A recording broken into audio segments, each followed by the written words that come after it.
Hoje mais um vídeo para vocês aqui. Hoje eu vou falar um pouquinho aí para vocês, para quem tem interesse em adquirir um Jetta TSI usado, né? Dar algumas dicas para vocês aí, alguma das coisas que eu acho que devem ser as coisas mais importantes aí para aquisição de um Jetta, inclusive um Jetta usado, né? Além das coisas que todo mundo já sabe, né, na hora de adquirir um carro, que é olhar a lataria para ver se está boa, ver se a pintura está legal. Além dessas coisas, né, que todo mundo já sabe, uma das coisas que é muito importante, né, é olhar se o carro já chegou, se o Jetta já chegou até a sexta revisão, se ele já fez a revisão de câmbio, né? Que é muito importante, inclusive no caso do Jetta é uma das revisões mais importantes que tem, é a revisão de câmbio, né? Que seria ou de 60 mil quilômetros ou de 3 anos, e independente do que der primeiro, né? Isso é muito importante não deixar passar, porque o câmbio do Jetta é um câmbio muito caro. Então, pra galera aí que for comprar um Jetta usado, ficar bem de olho aí na sexta revisão ou nos 60 mil quilômetros se foi feita essa revisão. Que essa revisão é uma das mais importantes, e o câmbio do Jetta é um câmbio muito caro para se correr o risco, né, de perder um câmbio caro desse carro.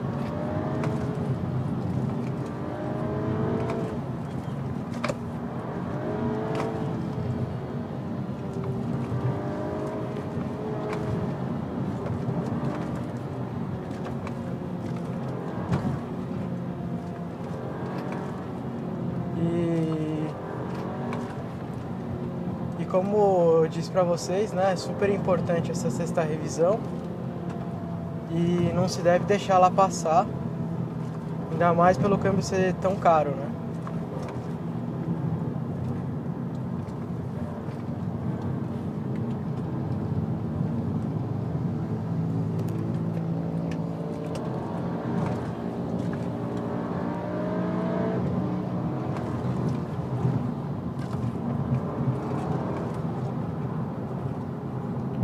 Ainda mais pelo câmbio desse carro ser tão caro e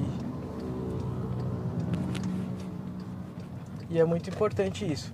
Até me enrolei agora, depois dessa aceleradinha. Porque o pessoal sabe, né? A gente encontra um Veloster, a gente tem que zoar.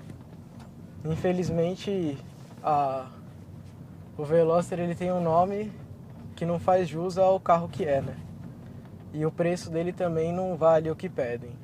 Pelo menos não valia quando ele era vendido, né? Quando ele ainda existia e era vendido zero. E aí a gente tem que zoar, né? Ainda mais a galera que comprou um. Infelizmente a galera que comprou um gastou muito por um carro que anda pouco e comprou beleza, não comprou motor e qualidade, né?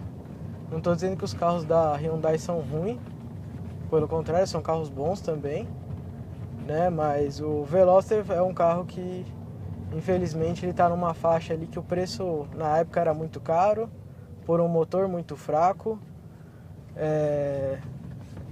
Então, assim, quem comprou acabou gastando um dinheiro que podia ter pego um carro melhor. Talvez um Jetta, talvez um Passat, talvez ter pego um New Civic, um Corolla, ou até qualquer outro carro com motor 2.0, pelo menos, né? Do que um motorzinho igual do Veloster. E ainda mais o Veloster, por ter o nome de Veloster, ele tem que fazer jus ao nome, né? Tem que ser um carro rápido, pelo menos de 180 cavalos para mais, né? Já que quer colocar um nome desse, vamos colocar um nome, mas também vamos mostrar pra galera que o carro anda, né? Não só colocar o nome de Veloster e ser um carro 1.0. Senão, era mais fácil colocar o nome de Veloster no Up. É 1.0, mas anda que nem o capeta, pelo menos, né? Mas voltando, né, ao assunto, uma das coisas importantes é ver a sexta revisão, como eu ia falando, do câmbio, ver se já foi trocado o filtro de óleo do motor, o filtro de óleo do câmbio também, ver se já foi trocado o filtro de gasolina do carro, o filtro de cabine também na sexta revisão já deve ter sido trocado. Nessa quilometragem também O filtro de ar do motor também já deve ter sido trocado. Então é importante ver se tudo isso já foi trocado. Caso tenha feito as revisões na concessionária, né? Uma das outras coisas também que é importante, se foi feitas as revisões da concessionária, dá uma comparada na quilometragem do carro com a quilometragem que consta no manual, né? Para ver se a quilometragem está dentro dos parâmetros mais ou menos, né? Para não correr o risco de ser enganado que alguém baixou a quilometragem do carro. E uma das formas também que esses dias eu descobri que dá pra ver quando a galera baixa a quilometragem de Volkswagen, né? Ou pelo menos da maior parte dos Volkswagen. Eu peguei um Jetta para passar o VAG, né? E toda vez que dá um erro no carro, vamos supor, deu um erro de uma lâmpada queimada, deu um erro de tração, o carro patinou, deu um erro de tração. Todo e qualquer tipo de erro que acontece no carro, ele marca data, hora, quilometragem do carro, velocidade, rotação, ele marca 100% dos parâmetros do carro no momento que deu o erro. Então, o que é importante? O que eu fiz? Eu peguei um Jetta, passei nesse Jetta aí o VAG, né? Pra ver o que tinha no Jetta. Eu passei o VAG e de repente eu olhei no painel, tava com 46 mil quilômetros, alguma coisa assim. Tava com 40 e poucos mil quilômetros o Jetta. E os erros do Jetta, que tinham antes da data do dia que eu estava passando o VAG, mostravam quilometragens de 70 mil, de 70 e poucos mil quilômetros. Então, ou seja, esse foi um Jetta que foi baixada a quilometragem. Porque no painel ele mostrava 40 e poucos mil quilômetros. Porém, no VAG, os erros anteriores àquela data do dia que eu estava passando já mostrava uma quilometragem maior. Então essa foi uma das formas também que eu descobri para poder ver se foi baixada a quilometragem. Porque normalmente os caras que baixam quilometragem, eles baixam a quilometragem, mas eles não apagam os erros do carro. Eles não apagam todos os erros que dão de ABS, erro de controle de tração, erro de som. Eles não apagam nenhum tipo desses erros que aparecem no carro. E aí você podendo puxar esse histórico do carro pelos erros que já teve na central do carro, você consegue ver a quilometragem que ele tinha quando ele deu os erros. E aí você consegue ver se o carro foi baixada a quilometragem ou não, né? E isso foi uma das coisas boas que eu não sabia, que eu nunca tinha reparado, né? E que eu achei legal para conseguir ver se a quilometragem foi baixada, né? Que pra mim me valeu muito a pena. E infelizmente esse Jetta aí que eu peguei, que eu vi, a quilometragem foi baixada, porque eu nunca vi o VAG ou a própria central original do carro, né, marcar uma quilometragem superior à quilometragem do painel. Ainda mais com erros que dão no carro, a central ela marca o erro com a quilometragem que está no carro, não com uma quilometragem acima ou abaixo. Então essa foi uma das formas também. Quem tiver o VAG e for comprar um próximo Volkswagen que seja usado, passa o VAG e dá uma olhada nos erros para ver qual é a quilometragem que está marcando nos erros, que assim vocês conseguem ter uma ideia, né, se o carro teve quilometragem alterada ou não também. Bom, isso são algumas coisas, né, que eu levaria em consideração para comprar. Outra coisa que eu levaria em consideração é ver se não tem nenhuma luz acesa no painel, luz de injeção ou qualquer outro tipo de luz acesa no painel, né? Que isso daí é básico. Pintura, ver se não tem nenhum risco muito profundo, onde já deve ter alcançado o fundo da tinta, né? Que seria o primer. Procurar carros que tenham riscos, mas que não tenham riscos profundos, porque aí no polimento você consegue recuperar essa pintura. Você não precisa fazer micropintura, né? E que não tenham ralado. E interior, parte de interior, importante. Ver o estado do banco, né? A cor do banco e o estado dele, a qualidade que ainda o couro apresenta depois do tempo de uso. E perguntar se já foi feita limpeza e se foi feita limpeza com o que foi limpo, né? Porque esse caso da limpeza que eu digo é o seguinte: eu já fiz testes com aquele produto Tough Stuff, que a própria marca, o próprio produto diz, esse produto é para limpeza de tecido, não de couro. Mas eu na época, como não manjava muito, eu utilizei esse produto para limpar couro. Ele limpa couro também, limpa. Mas a própria marca diz, não utilize ele para limpar couro, utilize para limpar tecido. E durante um bom tempo, com outro carro que eu tive, eu limpei o couro com o Tough Stuff.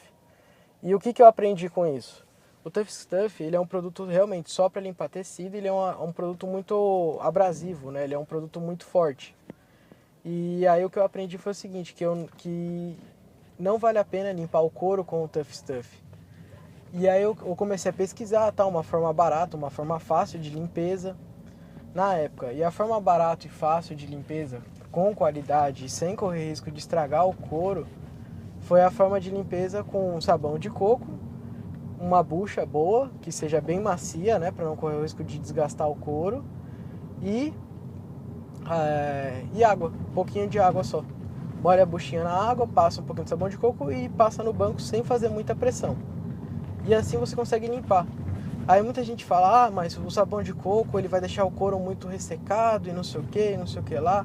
Sim, ele vai deixar o couro ressecado. É por isso que depois da limpeza com o sabão de coco, você vai pegar um hidratante e vai passar um hidratante no couro, para voltar o couro à sua hidratação, para o couro ficar molinho de novo.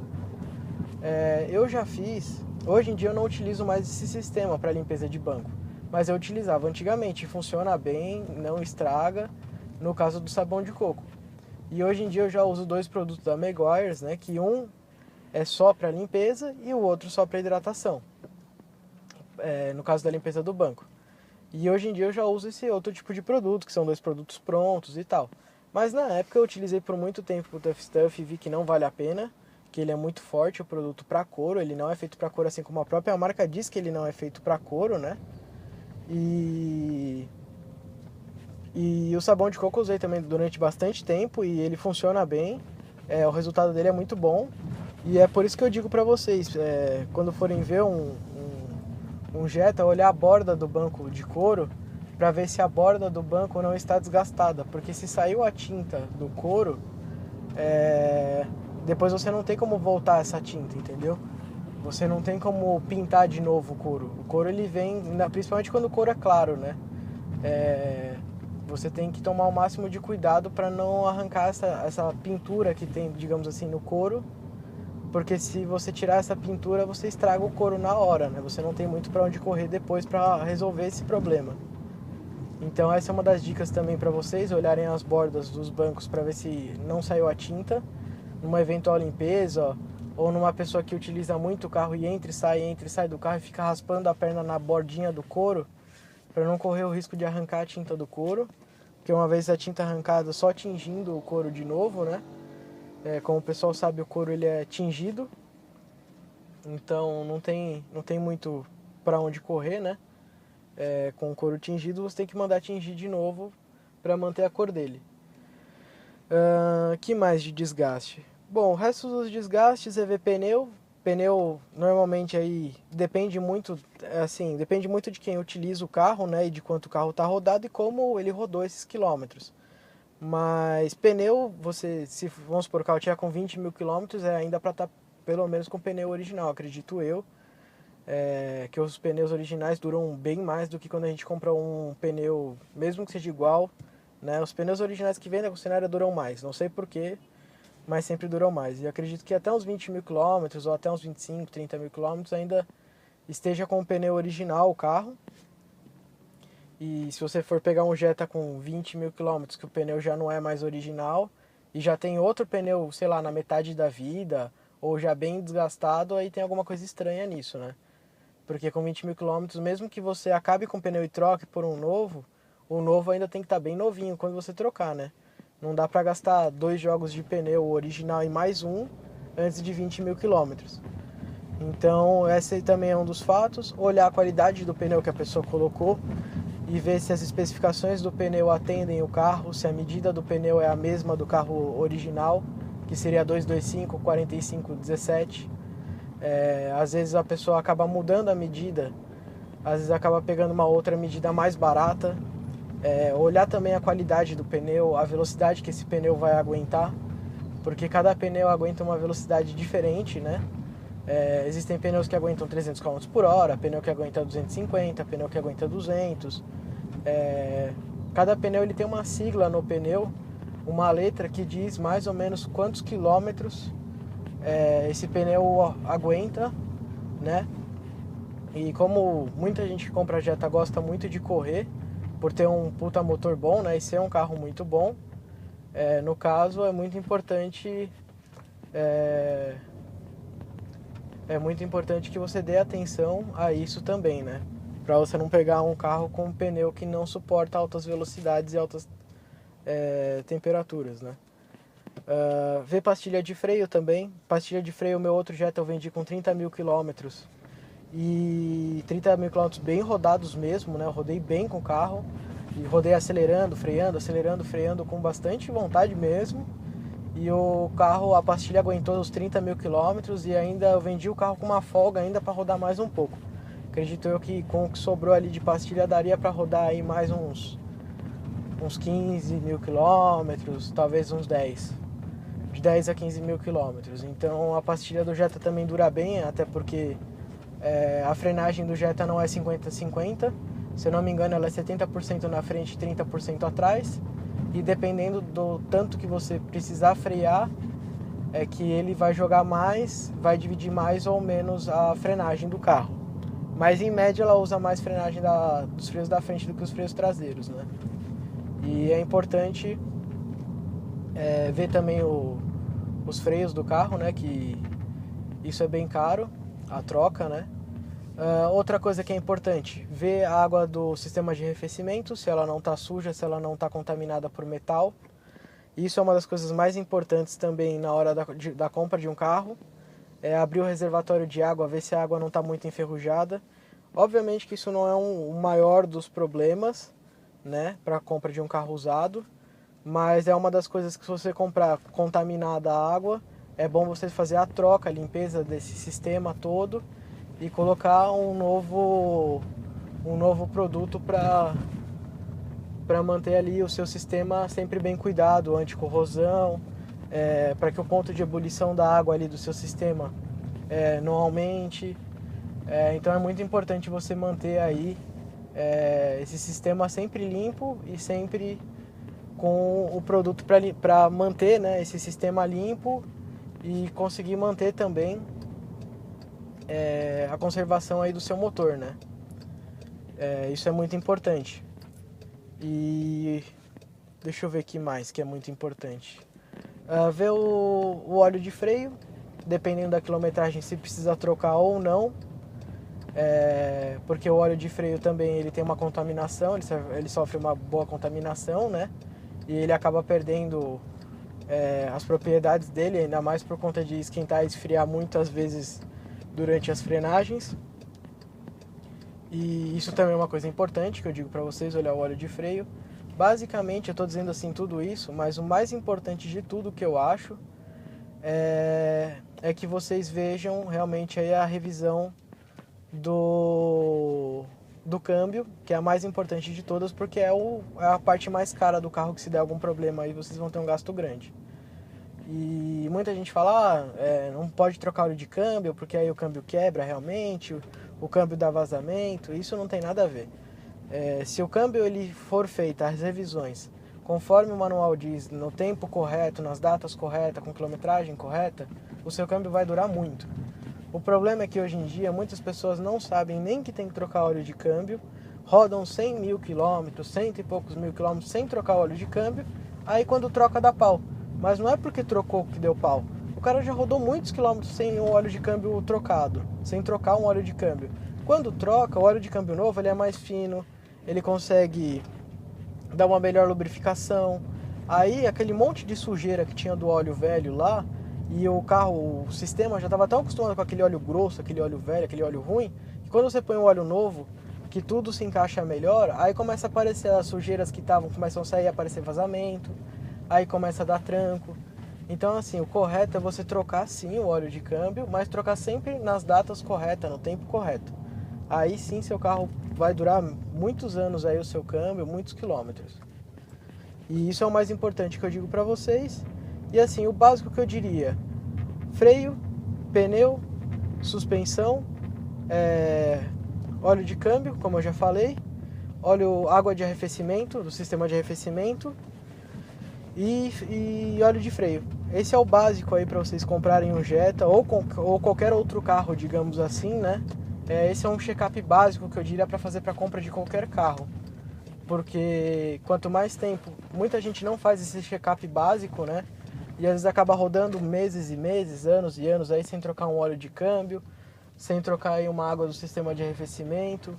E aí acaba estragando o motor do carro, acaba estragando um monte de coisa do carro por conta de não ter feito aquela primeira manutenção básica. Porque comprar um carro usado também não é só comprar e sair rodando com ele.